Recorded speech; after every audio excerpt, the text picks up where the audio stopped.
नमस्कार मित्र आणि मैत्रिणींनो, तू ही रे माझा मितवा या मालिकेच्या पुढील भागामध्ये आपण पाहणार आहोत की आता ईश्वरीने पुन्हा एकदा चॅलेंज घेतलेलं असतं.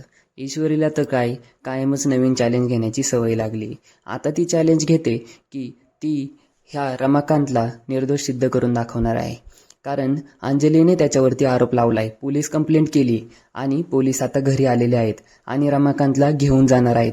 त्याचवेळी आता ईश्वरी अंजलीशी बोलत असताना ती बोलते की मी आता 24 तासामध्ये हा रमाकांत म्हणजेच हे बाबा आणि माझी आई हे निर्दोष होते, तसं काहीही नव्हतं जसं तुम्हाला वाटत आहे, हे मी आता सिद्ध करून दाखवणार आहे.